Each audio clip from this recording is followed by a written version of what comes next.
Good morning and नमस्कार दोस्तों, स्वागत है आप सभी का आपके अपने YouTube channel GK search engine पर। तो दोस्तों आज है 9 नवंबर और 9 नवंबर से रिलेटेड राजस्थान करंट अफेयर्स के जितने भी इम्पोर्टेंट क्वेश्चन हैं उन सभी को हम इस वीडियो में डिस्कस करने वाले हैं।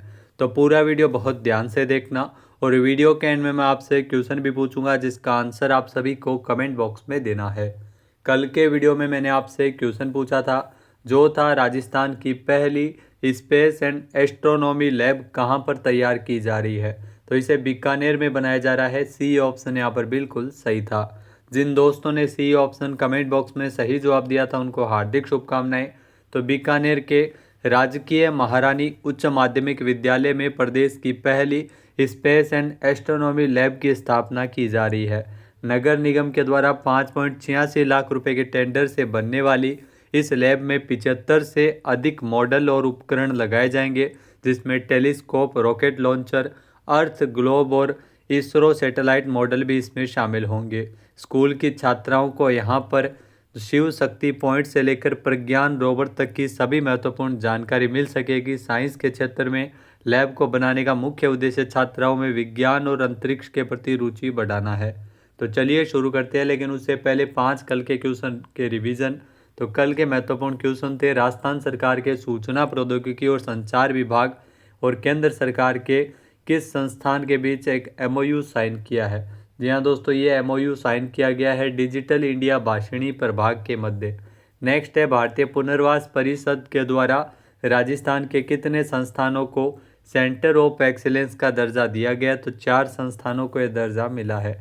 नेक्स्ट है बीएसएफ ने भारत की सीमाओं की सुरक्षा और निगरानी प्रणालियों को सशक्त बनाने के लिए किसके साथ एमओयू किया। तो भारतीय प्रौद्योगिकी संस्थान जोधपुर के साथ एमओयू किया है। नेक्स्ट है साल 2026 में विश्व प्रसिद्ध Jaipur international film festival zip का अगला संस्करण कहाँ पर आयोजित होगा। तो 13 से लेकर 15 फरवरी तक 2026 में भारत मंडपम नई दिल्ली में इसका आयोजन किया जाएगा। नेक्स्ट है global alliance for rabies control की ओर से किस जिले के संजय सिंह को वर्ल्ड रेबीज डे अवार्ड से सम्मानित किया गया। तो जयपुर से इनका संबंध है, डॉक्टर संजय सिंह। तो चलिए शुरू करते हैं आज के राजस्थान करंट अफेयर्स। पहला क्वेश्चन है राजस्थान में जयपुर लिटरेचर फेस्टिवल 2026 इसका आयोजन कब किया जाएगा। तो 15 से लेकर 19 जनवरी 2026 में इसका आयोजन किया जाएगा। बी ऑप्शन यहाँ पर बिल्कुल सही है। जेएलएफ जिसे साहित्य का महाकुंभ भी कहा जाता है। आइए जानते हैं इम्पोर्टेंट फैक्ट्स। तो राजस्थान में जयपुर लिटरेचर फेस्टिवल 2026 इसका 19वां संस्करण है, जो कि 15 जनवरी से लेकर 19 जनवरी तक जयपुर के होटल क्लार्क्स आमेर में इसका आयोजन है वो किया जाएगा। तो जयपुर में इसका आयोजन होगा। ये 5 दिवसीय साहित्यिक उत्सव होगा जहाँ पर लेखक, विचारक और कलाकार एक मंच पर साथ आएंगे। इस वर्ष के संस्करण में नोबेल पुरस्कार विजेता ओल्गा टोकारचुक और इंटरनेट के जनक टिम बर्नर्स-ली जैसे कई प्रतिष्ठित मेहमान शामिल होंगे। जयपुर लिटरेचर फेस्टिवल जयपुर विरासत फाउंडेशन की एक प्रमुख पहल है। नेक्स्ट है राजस्थान सरकार ने किस नाम से राजस्थान का पहला निवेश इंसेंटिव कैलकुलेटर लॉन्च किया है। यहाँ दोस्तों निवेशकों की सुविधा के लिए लाभ कैल्क नामक ये कैलकुलेटर लॉन्च किया गया है, यानी कि बी ऑप्शन यहाँ पर बिल्कुल सही है। आइए जानते हैं इम्पोर्टेंट फैक्ट्स। तो सुविधा और पारदर्शिता के क्षेत्र में नया कदम बढ़ाते हुए राजस्थान सरकार ने राजस्थान का पहला निवेश इंसेंटिव कैलकुलेटर लाभ कैल्क लॉन्च किया है। यहाँ राज्य में ईज ऑफ डूइंग बिजनेस को बढ़ाने के उद्देश्य से तैयार किया गया लाभ कैल्क निवेशकों को सही निर्णय लेने में मदद करता है। यह एक इंसेंटिव कैलकुलेटर है जो निवेशकों को राजस्थान निवेश प्रोत्साहन योजना रिप्स 2024 के तहत राज्य में नया उद्योग स्थापित करने या मौजूदा इकाई का विस्तार करने पर मिलने वाले इंसेंटिव्स का अनुमान लगाने में मदद करता है। साल 2024-25 में उद्योग एवं वाणिज्य विभाग के द्वारा कुल 765.78 करोड़ रुपए के रिकॉर्ड इंसेंटिव्स है वो वितरित किए गए थे। नेक्स्ट क्वेश्चन है राजस्थान की परंपरा, कला और नवाचार को एक मंच पर लाने के उद्देश्य से नन्हे कलाकार फेस्टिवल का 5वां संस्करण इसका आयोजन किस स्थान पर किया जाएगा। तो होटल क्लार्क्स आमेर में इसका आयोजन किया जाएगा। बी ऑप्शन यहाँ पर बिल्कुल सही है। आइए जानते हैं इम्पोर्टेंट फैक्ट्स। तो दोस्तों आपको बता दें कि राजस्थान की परंपरा, कला और नवाचार को एक मंच पर लाने वाले नन्हे कलाकार फेस्टिवल का 5वां संस्करण, जिसका आयोजन 24 और 25 दिसंबर को होटल क्लार्क्स आमेर जयपुर में किया जाएगा। फेस्टिवल का आयोजन है वो अभ्युत्थानम वेलफेयर फाउंडेशन जयपुर की ओर से किया जा रहा है, जो कि वंचित वर्ग के बच्चों के समग्र विकास, पर्यावरण संरक्षण एवं राजस्थान की कला संस्कृति के संरक्षण एवं संवर्धन के लिए समर्पित एक गैर सरकारी संस्था है। इस बार का फेस्टिवल पंचरंगा थीम पर आधारित है, जो टेक्नोलॉजी, समृद्ध कला एवं संस्कृति के साथ साथ बच्चों की सरलता और समाज के प्रति निस्वार्थ सेवा भाव और सस्टेनेबिलिटी को एक साथ लाएगा। नेक्स्ट क्वेश्चन है, हाल ही में राजस्थान ने आयुष्मान भारत डिजिटल मिशन में कौन सा स्थान प्राप्त किया है?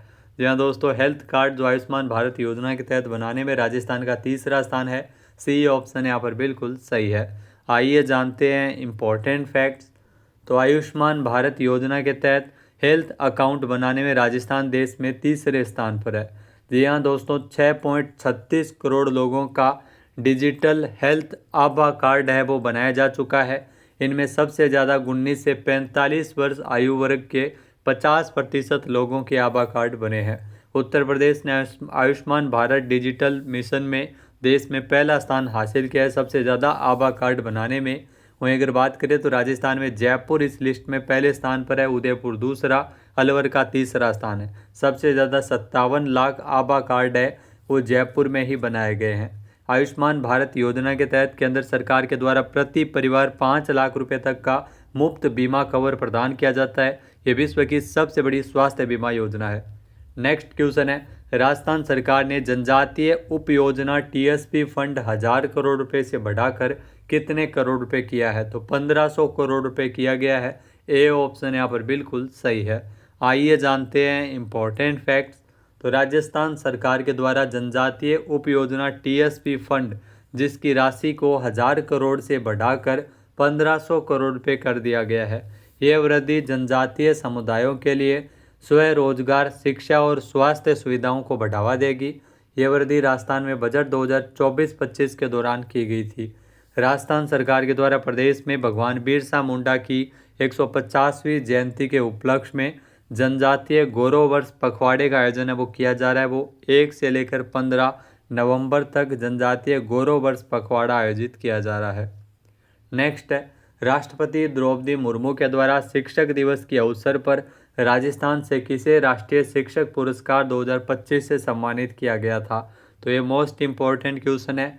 नीलम यादव को ये पुरस्कार मिला है। आज के इस वीडियो में हम पुरस्कार से संबंधित जो 3 पीछे के क्वेश्चन है वो चर्चा करने वाले हैं। तो नीलम यादव, इनको राष्ट्रीय शिक्षक पुरस्कार 2025 से सम्मानित किया गया था शिक्षक दिवस के अवसर पर राष्ट्रपति द्रौपदी मुर्मू के द्वारा।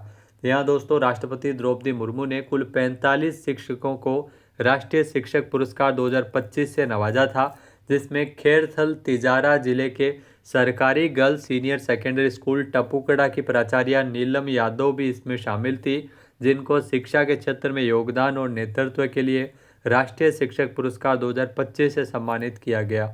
नीलम यादव को नामांकन वृद्धि, गुणवत्तापूर्ण परिणाम, सह शैक्षणिक गतिविधियों में राष्ट्रीय स्तर की उपलब्धियों और सीएसआर के सहयोग से digital lab, computer lab, smart classes इत्यादि कई नवीनतम तकनीक के उपयोग के लिए सम्मान मिला है।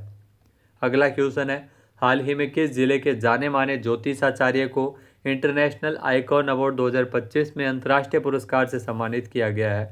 यहाँ दोस्तों, जाने माने ज्योतिषाचार्य जिनको ये पुरस्कार मिला है जयपुर से है। बी ऑप्शन यहाँ पर बिल्कुल सही है। आइए जानते हैं इम्पोर्टेंट फैक्ट्स। तो दोस्तों आपको बता दें कि जयपुर के जाने माने ज्योतिषाचार्य सेलिब्रिटी एस्ट्रो हेमंत, जहाँ एस्ट्रो हेमंत को हाल ही में जो इंटरनेशनल आइकॉन अवार्ड 2025 में अंतर्राष्ट्रीय पुरस्कार से सम्मानित किया गया है। यह सम्मान उन्हें मुख्य अतिथि के रूप में मौजूद बॉलीवुड अभिनेत्री मलाइका अरोड़ा के द्वारा प्रदान किया गया था। एस्ट्रो हेमंत को यह सम्मान उनकी सटीक ज्योतिषीय सेवाओं और शोध कार्यों और लोगों को सही दिशा देने वाले योगदान के लिए दिया गया है। नेक्स्ट क्वेश्चन है, राजस्थान सरकार के सूचना प्रौद्योगिकी और संचार विभाग की किस परियोजना को राष्ट्रीय CIPS इनोवेशन अवार्ड 2024 से सम्मानित किया गया है? यहाँ दोस्तों राज किसान साथी पोर्टल को ये पुरस्कार मिला है। बी ऑप्शन यहाँ पर बिल्कुल सही है। आइए जानते हैं इम्पोर्टेंट फैक्ट्स। तो राजस्थान सरकार के सूचना प्रौद्योगिकी और संचार विभाग ने एक और गौरवशाली उपलब्धि हासिल की है। तो यहाँ राजस्थान सरकार के सूचना प्रौद्योगिकी और संचार विभाग की परियोजना राज किसान साथी को राष्ट्रीय CIPS इनोवेशन अवार्ड 2024 से नवाजा गया है। यह पुरस्कार जम्मू कश्मीर के उपराज्यपाल मनोज सिन्हा के द्वारा श्रीनगर में यह पुरस्कार समारोह के दौरान दिया गया। तो श्रीनगर में यह पुरस्कार प्रदान किया गया था। राज किसान साथी प्रोजेक्ट जो राजस्थान सरकार के द्वारा शुरू किया गया एक एकल खिड़की ऑनलाइन एकीकृत मंच है जो किसानों को कृषि, बागवानी और कृषि विपणन से जुड़ी सभी सेवाओं और सूचनाओं को आसानी से पहुंच प्रदान करता है। नेक्स्ट है international cooperative alliance ICA world cooperative monitor 2025 के रैंकिंग में विश्व स्तर पर प्रथम स्थान किस भारतीय सहकारी संस्था ने प्राप्त किया है? तो अमूल GCMMF को ये प्रथम स्थान मिला है। बी ऑप्शन यहाँ पर बिल्कुल सही है। आइए जानते हैं इम्पोर्टेंट फैक्ट्स।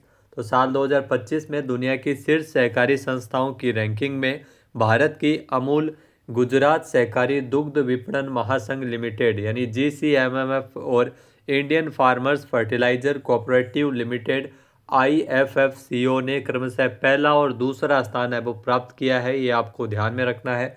ये जानकारी इंटरनेशनल कोऑपरेटिव अलायंस ICA की वर्ल्ड कोऑपरेटिव मॉनिटर 2025 रिपोर्ट में दी गई है जिसे दोहा कतर में जारी किया था। इस रैंकिंग का निर्धारण राष्ट्रीय प्रति व्यक्ति GDP के अनुपात में टर्नओवर के आधार पर किया गया जो आर्थिक प्रदर्शन और सामाजिक प्रभाव दोनों को दर्शाती है और सहकारी सिद्धांतों के अनुरूप है। अगला क्वेश्चन है हाल ही में आर्मी स्पोर्ट्स कॉन्क्लेव 2025 का आयोजन है वो भारतीय सेना के द्वारा कहाँ किया गया था? तो नई दिल्ली में इसका आयोजन हुआ था। बी ऑप्शन यहाँ पर बिल्कुल सही है। आइए जानते हैं इम्पोर्टेंट फैक्ट्स। तो भारतीय सेना ने 4 नवंबर को नई दिल्ली के मानेकशॉ सेंटर में आर्मी स्पोर्ट्स कॉन्क्लेव 2025 का आयोजन किया।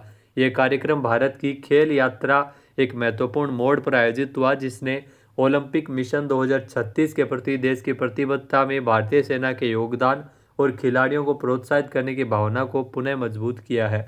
कार्यक्रम में लेफ्टिनेंट जनरल अजय रामदेव, निदेशक जनरल इंटीग्रेटेड ट्रेनिंग ने स्वागत भाषण दिया था। अब बात करते हैं आज के हमारे क्विज के जिसका आंसर आप सभी को कमेंट बॉक्स में देना है। तो आज का क्विज है BSF ने भारत की सीमाओं की सुरक्षा और निगरानी प्रणालियों को सशक्त बनाने के लिए किसके साथ एक MOU किया है? एक बार फिर से सुनिएगा। BSF ने भारत की सीमाओं की सुरक्षा और निगरानी प्रणाली को सशक्त बनाने के लिए किसके साथ एक MOU समझौता किया है? सही आंसर आपको कमेंट बॉक्स में देना है। और अगर ये वीडियो आपको पसंद आए तो इसे आप लाइक और शेयर करना बिल्कुल ना भूलिएगा। वीडियो देखने के लिए धन्यवाद। जय हिंद, जय भारत, जय राजस्थान।